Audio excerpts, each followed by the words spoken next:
Hi lads, this is going to be a really short video because it's fucking Baltic out here.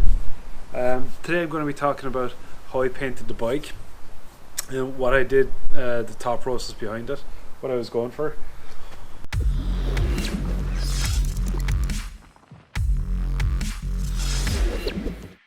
First thing I'm going to talk about is why I picked the colours I did for the bike.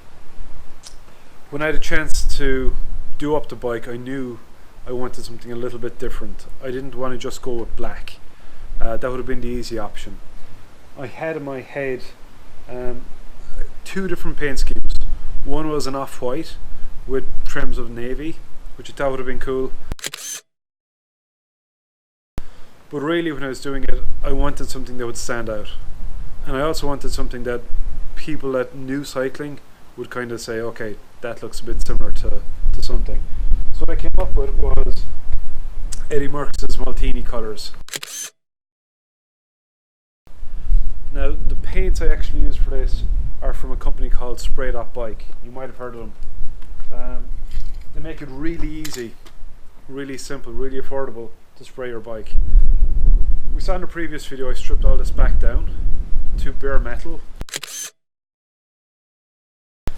Apparently you don't have to, but I just didn't think the finish would look great if I didn't, so I did that first.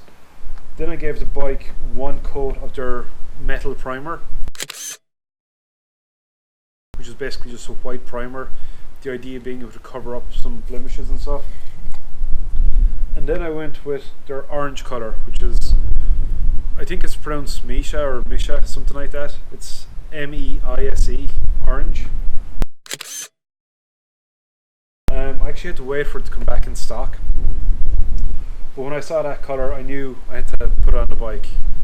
And originally I was just going to go with one single colour of orange just all over. I knew I had black saddle, black bars, that was always going to happen. But when I stripped the bike down, and I'll put in a couple of photos here, the lugs just looked beautiful once I took all the paint off, so I wanted to highlight them. And I figured out a good way to do it was just by painting them black. So I waited until I actually had the bike sprayed first before I made the final decision. I was 50-50. The biggest concern I had with painting them was if I made a mess of it, if I screwed up what I had done already. The good thing with the spray.bike is it goes on like a powder coat. So it's very fast, very simple. You just spray it on like any tin of paint. But the finish is so much nicer than a lot of other acrylic paints and stuff you can get out there, or oil-based paints. This goes on and it's a nice matte finish, which I really, really liked. Because of the lugs, and they're quite intricate, they're cut in here, cut around the chainstays. I really didn't want to spoil it, but at the same time, this bike isn't a show bike. This isn't a bike that I'm going to put up for awards or anything. It's a bike I'm going to bring to the shop, so I said why not? Why not just try it? Painting the bike in total was probably the longest part of the build. It's something I did over a space of maybe a week or 10 days. Before I go out, I'd spray it one coat, go back the next day, give it a second coat. So I did that with both the primer and the orange coat. But then to actually mask off, and what I did, if you're not familiar with it, you mask off all of the paint, the areas you don't want to paint, and leave everything else exposed. That was the tricky bit. I used frog tape to mask off these areas, which was fine for the smooth straight lines going around, the circular lines going all the way around. That was simple. It's these details here in particular that were quite tricky, and if I was to do it again I'd use a much narrower frog tape. I'd put on a few coats of this and then I'd cut it out with a scalpel, but as you cut it, it would peel off. So I wouldn't, if I was to do it again, I'd mix and match different tapes. I'd use different sizes to reduce the amount of cutting. I found I had a little bit of bleeding. That wasn't an issue with the spray.bike, that was with me, that was how I did it.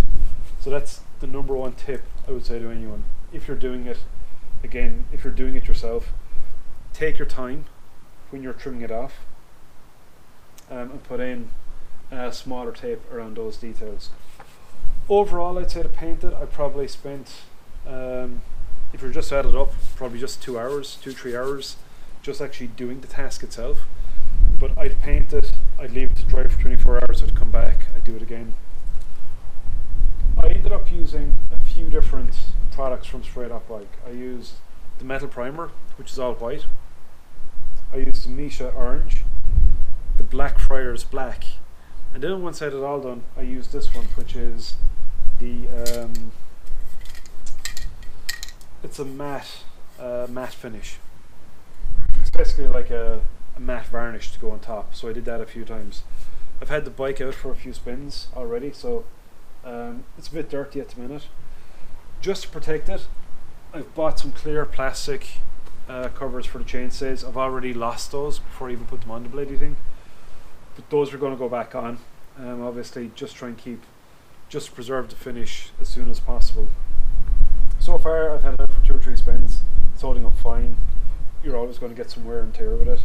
I did find the one drawback I had with the paint is it is a spray paint, so you have to spray it on, which sounds pretty common sense, but if you chip something, and I had a lot of chips when I was putting the parts back on the bike, what I would do with a traditional acrylic paint is I would just spray a bit of it out and put it on with a brush, just to touch up, anything else I was doing. With this finish, you have to spray it on. It doesn't work just spraying it into a cup or something like that and then brushing it back on. That's the one hard bit. So when you've the bike done, when you've it all reassembled, you may need to go back over things very carefully with the spray. So definitely, if you're thinking about doing up your own bike, if you have a project bike in mind, I'd highly recommend getting some of the spray.bike stuff. And they've loads of social media, just give a look. The amount of stuff that people are doing out there is really cool, different things. It's amazing. I wanted to keep mine pretty simple, pretty traditional.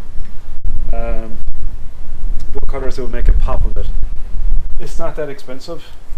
A can of this was, I think, £6.99 British pounds. I think something very similar, 6 or 7.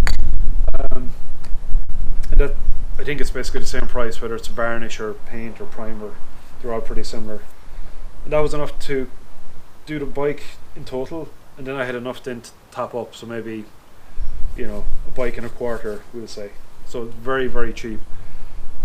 When I'm going back over it again, I'm going to wash it. I'm going to put on other clear coats later on, I think, just kind of keep it as much as possible. But for the money involved, for the work involved, it's a brilliant finish with not much effort, so I highly recommend it.